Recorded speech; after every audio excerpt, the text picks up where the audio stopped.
What?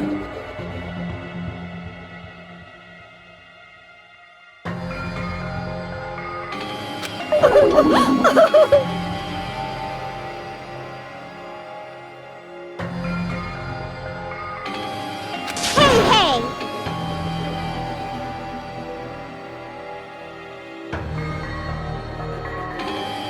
No!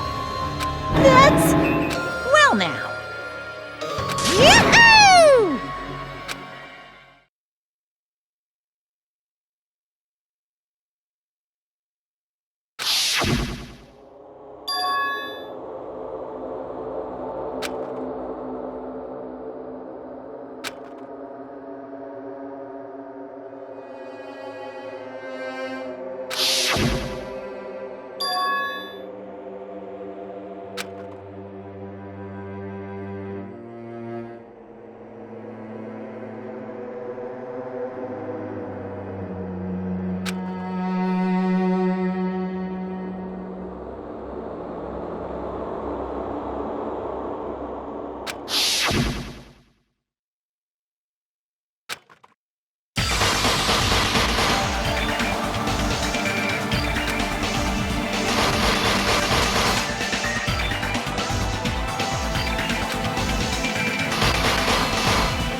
Now then, let's begin with a simple explanation of the class trial.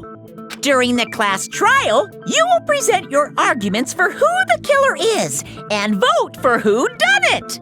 If you vote correctly, then only the blackened will receive punishment.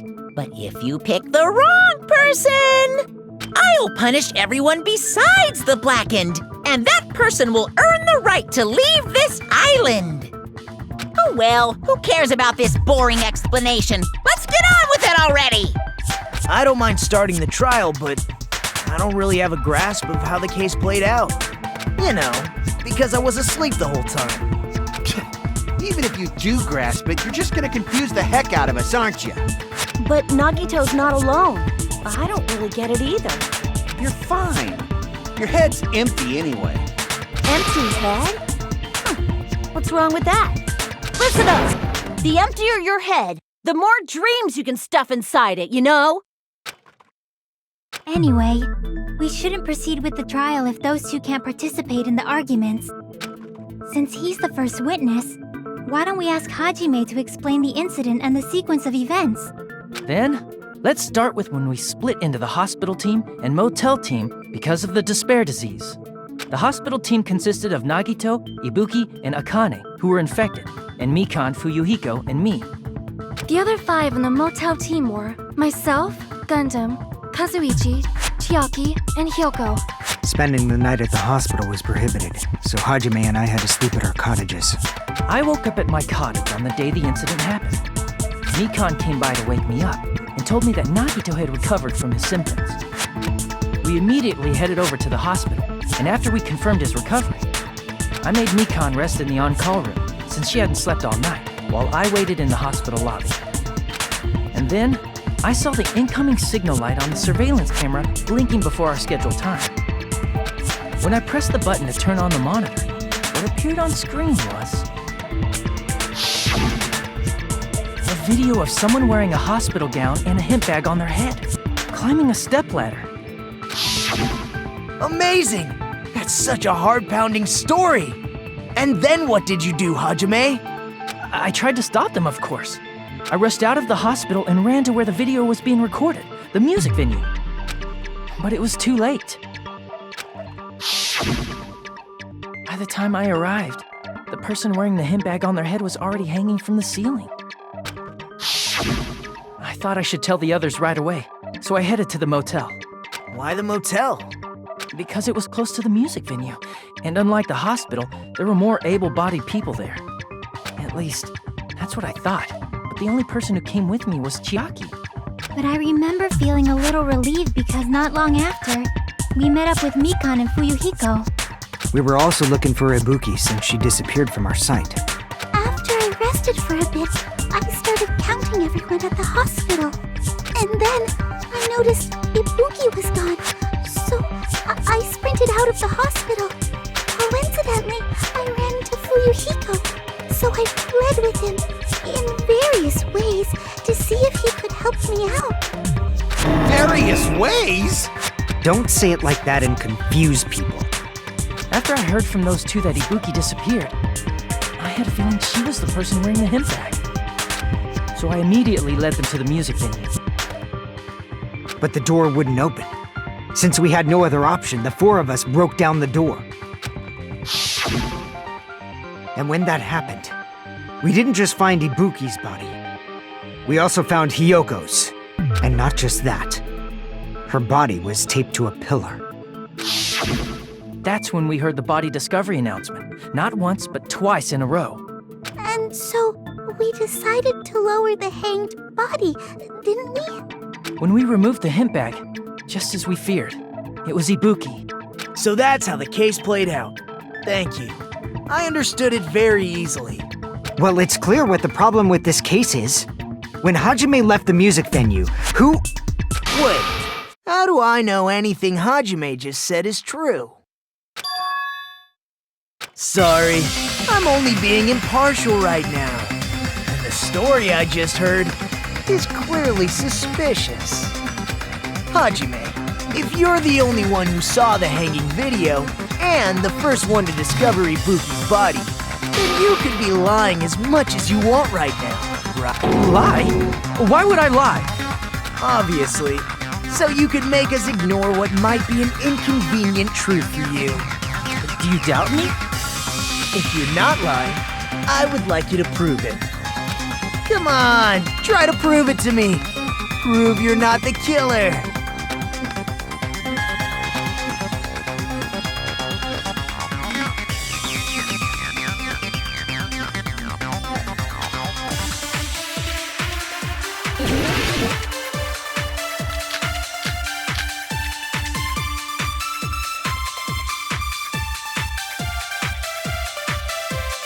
Hajime's testimony is clearly suspicious. If Hajime's testimony is a lie, then the fact that Ibuki hung herself... That would also be a lie. I don't think I can deny that possibility. After all, Hajime is the only witness.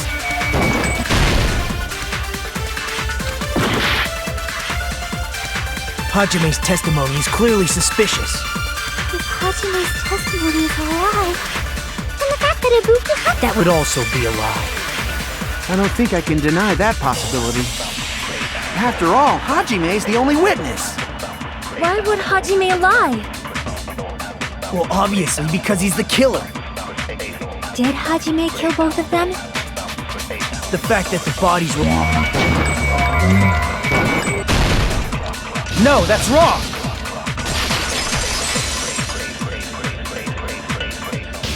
I'm not the killer! I mean, there's no way I'd be able to imitate that movie. Of course you're not. I already knew that. Huh? Before the incident, Hajime had never watched that movie. His invitation ticket is proof of that. Each person only received one ticket, and they're marked with a stamp that shows the date and time. Isn't that right, Monokuma? Yes, no mistakes there. Which means there's no way Hajime, who never saw the movie, could commit murders that imitated it. Or did anyone tell him what happens in the movie? Of course no one did, right? Hold on a sec. You're the one who brought this up in the first place. Nagito, what are you doing? Well, since we're opening with your witness testimony, I thought we should solidify the foundation. It also provides a good warm-up. What warm-up? This isn't a game, you know. Don't get mad. I just think warming up is really important. Especially since this isn't a game. What a waste of time. Well, I knew it would turn out like this anyway. Now then, since we know Hajime's testimony is reliable, let us move on to the arguments. So this means Ibuki definitely climbed the stepladder all by herself, right? Yeah, I'm positive. Then that seals it! Ibuki committed suicide! If Ibuki committed suicide, then who killed Hiyoko? A murder coincidentally occurring in the same place as a suicide. Ain't possible, huh? Like I said before, it's pretty clear what the problem with this case is. The killer murdered Hiyoko while Hajime was gone. So all we gotta do is establish who could have possibly done that. Then let's ask Hajime. How long would you say you were away from the music venue? I couldn't have been gone for more than 10 minutes. So they killed Hiyoko and taped her up within 10 minutes? There's no way that's possible. That's why the killer stalled for time by making the music venue a closed room. What do you mean, a closed room? The killer blocked the venue door from the inside to try and keep us from entering right away. However, that door is the only entrance to the music venue, right? If they blocked the door from the inside, the killer would not have been able to leave either. Yeah, you're absolutely right. Which means, when we broke down the venue door, the killer was still inside. They were? If that's the case, the only suspicious people are those who don't have an alibi for that time. And that's you two! Sonia and Kazuichi! Me too? What the hell? Why's it gotta be us? The others all have alibis. Chiaki, Mikan, Hajime, and I all broke down the venue door together. Gundam met up with Hajime at the motel right before that. And if Akane and Nagito were laid up in the hospital, the only person that leaves is one of you. There's another person who doesn't have an alibi. You know, Nekomaru. Me too! Hey, why are you talking like... Huh? You're kidding, right? You're not up to something weird, are you? Please stop making bad jokes. Anyway, if the killer was hiding inside the venue, we should obviously doubt the people who don't have alibis. What a wicked way of backing us into a wall! Is this his professional skill?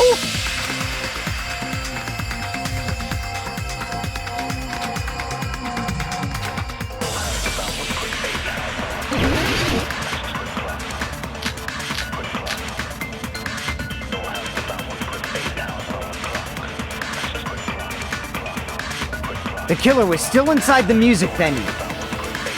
By locking the door from the inside, they tried to keep us from getting in. It seems they were trying to stall for time. How did they lock the door? That door should not have had a lock. The lock was on the floor in front of the door. Are you talking about the broken drumstick? You can use that as a bolt to lock the door. By doing that, the killer who was hiding inside waited till we gathered together and suddenly appeared. So they looked like they had just rushed over. I have seen this in serial crime dramas.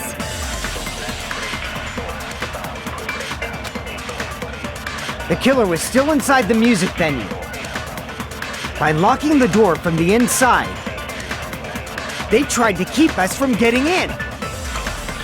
It seems they were trying to stall for time. How did they lock the door? That door should not have had a lock. The lock was on the floor in front of the door. Are you talking about the broken drumstick? You can use that as a bolt to lock the door. By doing that, the killer who was hiding inside waited till we gathered together and suddenly appeared. So they looked like they had just... I've seen this in serial crime dramas.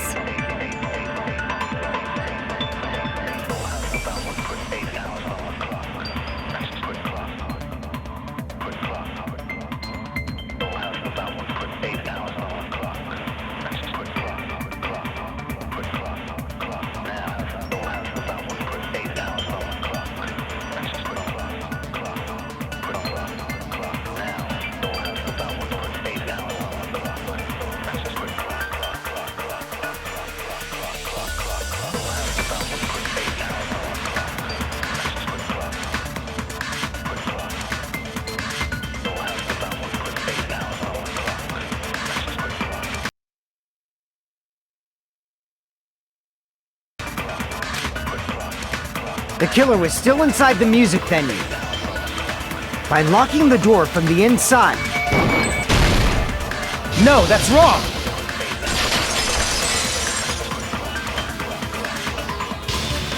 Wait a sec. There's also a possibility that the door was locked from the outside. From the outside? How? There was a semi-transparent glob stuck to the venue door. Maybe that's what they used. Semi-transparent glob?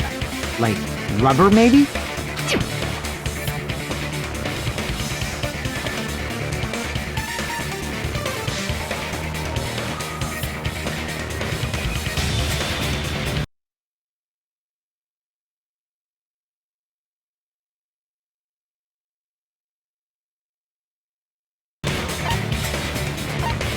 I see! Semi-transparent glob. Must have been glue. Glue? Yeah, I think so too. It had a firm, gel-like chewiness. And I could smell workshop chemicals the moment I put it in my mouth. Based on all that, I'm certain it was glue. I didn't know glue was edible. I believe it is not something one typically eats. That glue was only applied to the areas where both doors touched. By pouring it in the gaps of the closed door, it must have sealed the venue door from the outside. And thanks to that, a glob of glue was left where the door was stuck. What? It fits perfectly. But if you just stick them together with glue, you'd be able to break down the door easily, you know? That doesn't really matter. The killer only did that to make us think the door was locked from the inside. What'd you say? First of all, didn't that drumstick we found seem really obvious? It was so obvious that it makes more sense to think the killer placed it as a diversion. Are you saying the drumstick was a trap the killer set on purpose? Then I totally fell for that fucking trap. Apologize to Miss Sonia and me. However, you're not allowed to slice open your stomach this time. In a quarrel, both sides are to blame. That's why it's better to just have no sides at all. So, during the 10 minutes Hajime left the venue, the killer murdered Hiyoko and created a closed space? And they also taped her up after killing her, right? Even quick work has limits. Oh, what unimaginable speed for a slowpoke like me. If they couldn't have done it while Hajime was away from the venue, they must have done it earlier than that. But when Hajime got to the venue, only Ibuki's body was there, right? And when you went back with everyone else, Hiyoko's body was there too, right? But it's possible that the body was just revealed at that time, when Hiyoko was actually killed earlier. Just revealed? Of course, the body wasn't revealed on its own. The killer did that too. Here, I have proof. That scrap of paper. Is that what we found in the baton lighting at the music venue? That's right, but just what is this scrap anyway?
part of the wallpaper in the storage room?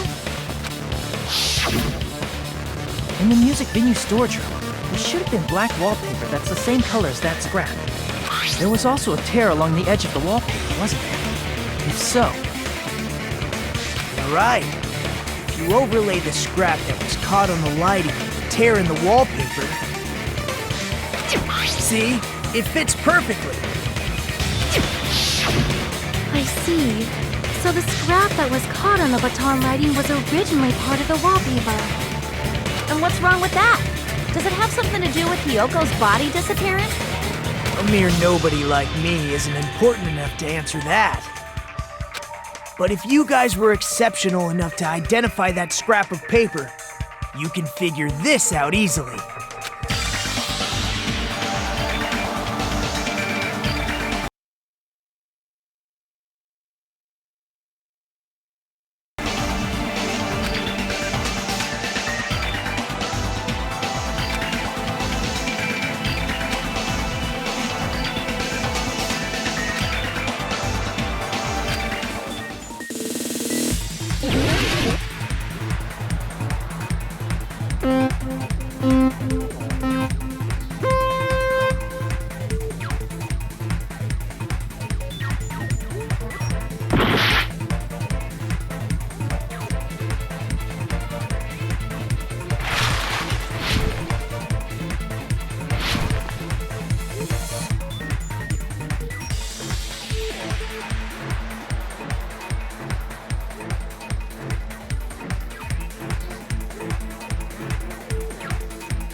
It's all coming together!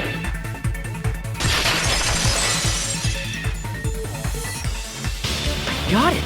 Hiyoko's body was hidden before we found it. But it would have taken quite a long time to tape up a hidden body. No, the body was already taped up and the killer hid it, along with the pillar using the wallpaper. What? They hid the pillar? Yeah, by wrapping the wallpaper around the pillar, the killer was able to create a slightly larger pillar. So when I first discovered Ibuki's body, Hiyoko's body was already there. However, because it was concealed within a slightly larger pillar, I didn't realize that at the time. Well, that's understandable. I mean, it makes sense that you'd notice Ibuki's body right away. So they used the baton lighting on the ceiling to hang the wallpaper? The baton lighting forms a perfect circle around the pillar, so using it to hang the wallpaper totally fits. Then, the reason the wallpaper was covered in so many stickers was to make it look like that pillar. That's how they hid Hiyoko's body, and then peeled off the wallpaper as soon as I left the music venue. But the killer made a mistake. They accidentally ripped off a piece of the wallpaper. And because of that, a scrap was left on the baton lighting. The killer must have been in a hurry. Their plan took too long. Hajime could have walked in on it.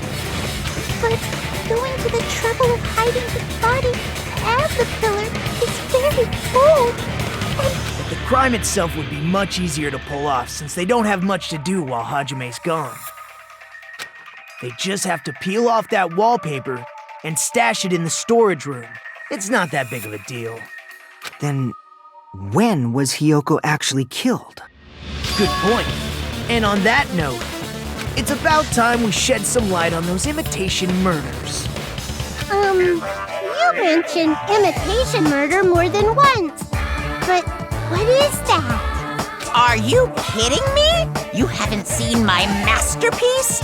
The Wizard of Monami 2.5D? Hey, don't put my likeness in your movies without my permission. You're pretty noisy for someone who eats mothballs. I don't eat mothballs. I just enjoy looking at them. I knew it. There are so many similarities. It must have been intentional. Ibuki's death by hanging matches the Scarecrow's death from the movie. Not just that, but Hiyoko getting taped up after her death matches the lion's death. It's as if both crimes were replicas of scenes from the movie, although the mutilated Tin Man was omitted. But why did the killer go to all this trouble in the first place? Based on what we know, the reason the killer chose these imitations isn't that difficult to figure out.